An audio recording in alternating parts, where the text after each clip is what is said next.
안녕하세요. 조성태 박사의 생긴 대로 건강 톡톡 아나운서 김민영입니다. 살다 보면 사고나 각종 질환들로 수술의 힘을 빌리는 경우가 생기는데요. 이렇게 수술을 하면 다 잘 회복할 거라고 생각을 하지만 기대와 달리 수술 후 후유증을 겪고 계시는 분들도 많습니다. 자, 이런 분들에게 오늘 아주 귀한 시간이 될 것 같은데요. 자, 생긴 대로 건강 톡톡. 오늘 이 시간에는 수술 후 전신의 불편함이라는 증상에 대해서 알아봅니다. 수술 후에 생기는 다양한 불편한 증상들을 먼저 강의로 들어보실 텐데요. 조성태 한의학 박사님을 이 자리로 모십니다. 안녕하세요.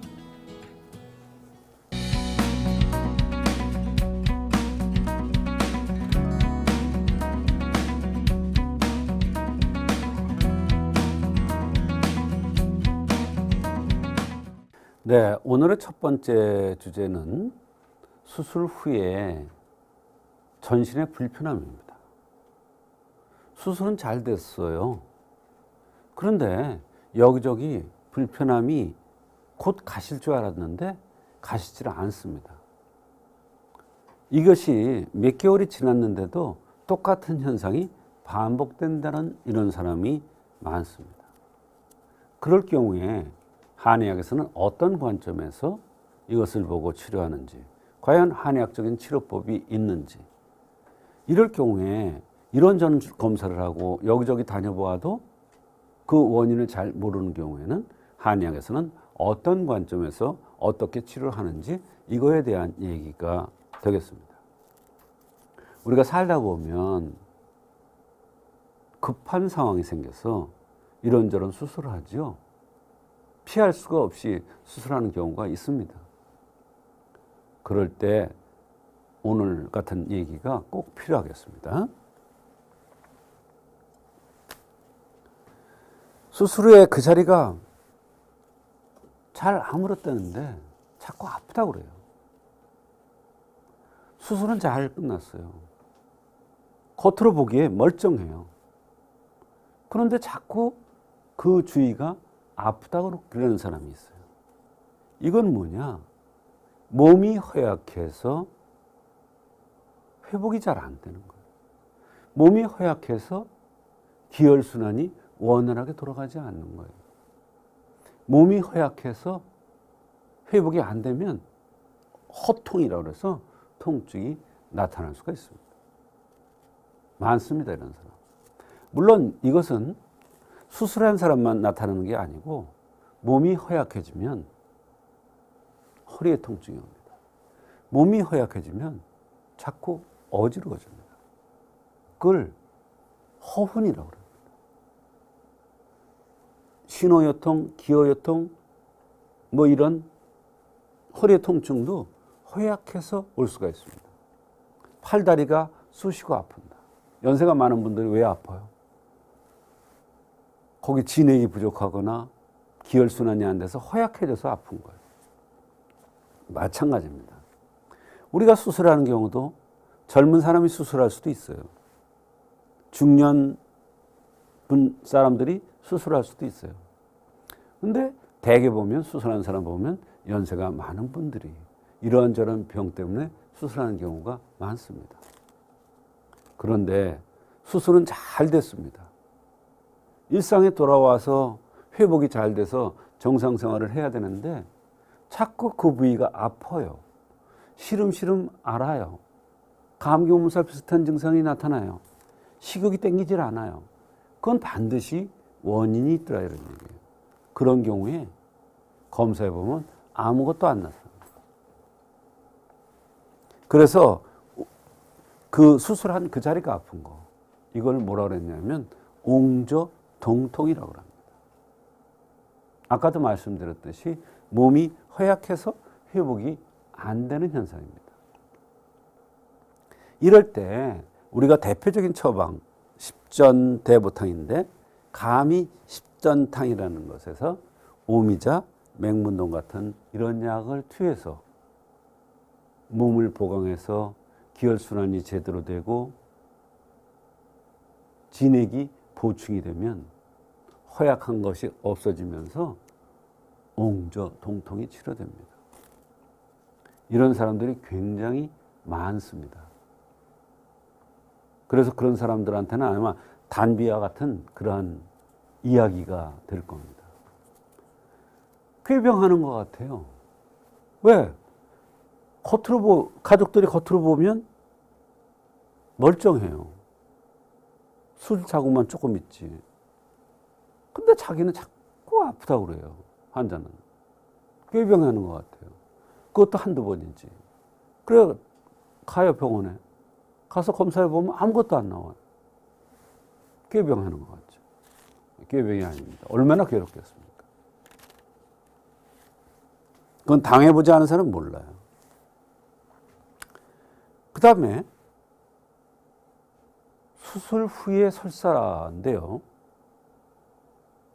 이게 수술 후에 바로 나타나면 수술 후에 설사다 이렇게 생각할 수 있는데 수술하고 나서 1개월 또는 2개월, 3개월, 1년 후에 우연하게 설사가 시작됐는데 이게 아무리 좋은 약을 쓰고 아무리 지사제를 쓰고 좋은 병원에서 검사를 다 하고 해도 원인이 안 나오고 치료가 안 돼요.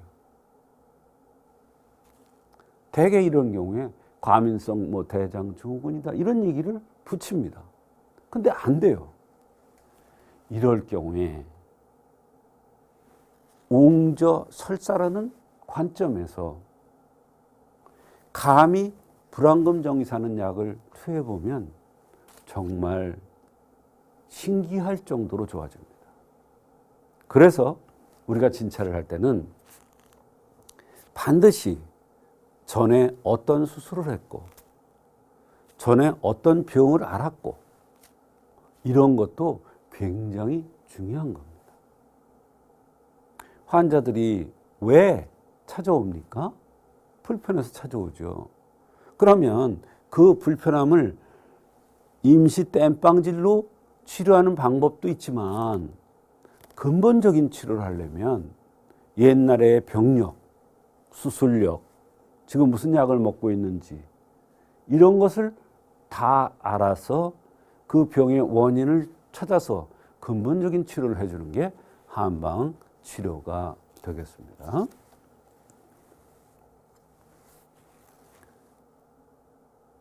이번에는 여긴 수술 후에 갈증이 심하다 이랬는데 갈증이 심해서 옵니다. 입이 너무너무 마른데요. 뭐라 그러냐면 소태같이 마른데요. 혀가 쩍쩍 붓는데요. 그런데 아무리 당뇨 검사를 하고 이런 검사를 하고 해도 원인이 안 나와요. 그런데 옛날에 무슨 수술을 했다.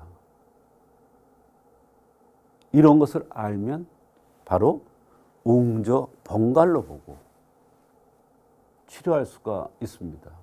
옹저 번갈이라는 게 있습니다. 옹저 번갈이라는 건 뭐냐? 입만 마르는 게 아닙니다. 입이 마르다 보니까 엔진이 부담이 돼서 심폐기능, 가슴이 답답한 증상까지 나타납니다. 심한 경우에는 숨이 차다는 사람도 봤습니다. 그래서 숨이 차고 입이 마르고 숨이 차니까 어때요? 답답하고 죽을 것 같고 공포심이 들고 이러니까 공황장애라는 병명을 붙여서 공황장애 약을 먹는 사람도 봤습니다. 사실은 옹저번갈인데요. 수술로 인해서 한 거예요. 그래서 수술 후에 갈증이 심하다 이렇게 얘기를 하는 거예요. 이것은 뭐예요? 열독이 성하면 갈증이 일어나고 도끼가 심장을 치는 거예요. 어혈이라는 도끼가 심장을 치는 거예요. 심장을 공격하는 거예요. 그러면 희한한 게요. 낮에보다며 밤에 증상이 심한 게 특징입니다. 이럴 때는 팔물탕이나 가감팔묘환 같은 이런 약을 쓰면 옹저번갈이 좋아지면서 숨이 차거나 갈증이 나거나 이런 증상이 좋아질 수가 있는데 이것은 수술 후에 나타나는 갈증이 되겠습니다. 수술에 바로 나타날까요? 바로 나타나는 경우도 있지만 몇 달 후에 나타나는 경우가 있어요. 그렇기 때문에 이게 수술과 연관돼서 온다고 진단을 해내기가 쉽지 않은 겁니다.